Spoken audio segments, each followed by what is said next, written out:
All right, so the last slide that I'm going to talk to you guys about is just getting deeper into the program versus non-program, which are the two types of decision makings that our texts talk about in chapter 16.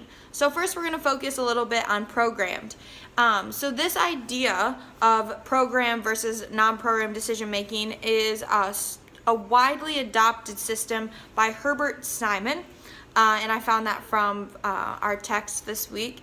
So programmed is decisions that are programmed to the extent that the program are repetitive and routine and a definite procedure which is developed for handling problems.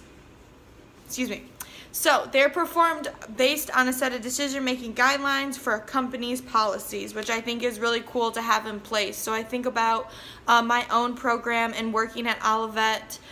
For the athletic department as a whole, we have guidelines that all the athletes sign. It's a handbook. So, for example, if an athlete gets caught drinking, there are certain guidelines and steps that the athletic department will follow to deal and handle with those athletes based off of those decisions that they made. So that's really helpful, especially to have these kind of programmed decision making steps across the board, because it just eliminates confusion, I think, and it just puts it out front for the athletes so they know.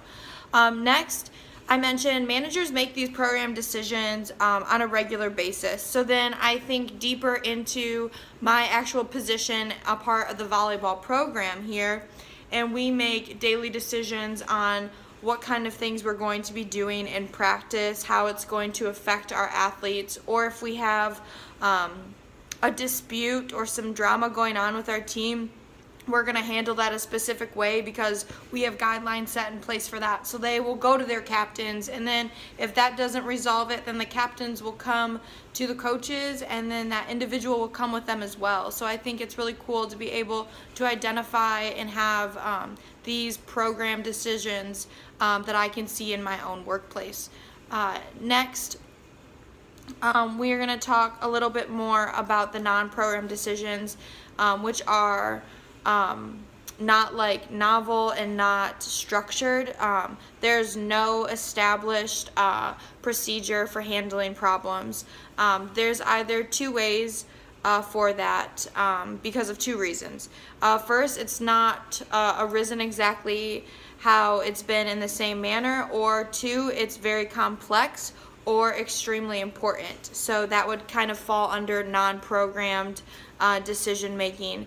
So the example that I would offer to you guys in my own workplace would be having an athlete that breaks a really big rule or happens to do something that I've never experienced before as a coach.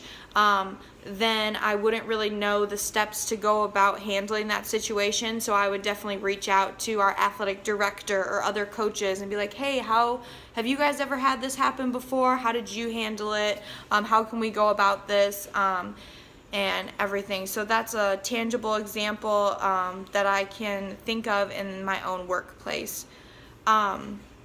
And there's problems that can arise because there's not any clear definition in handling these, especially for the non-program. So I think about the value it is to have these program decisions in your organization or in your program to help, but also as leaders we need to be aware of these non-program decisions because those we are going to be faced with daily.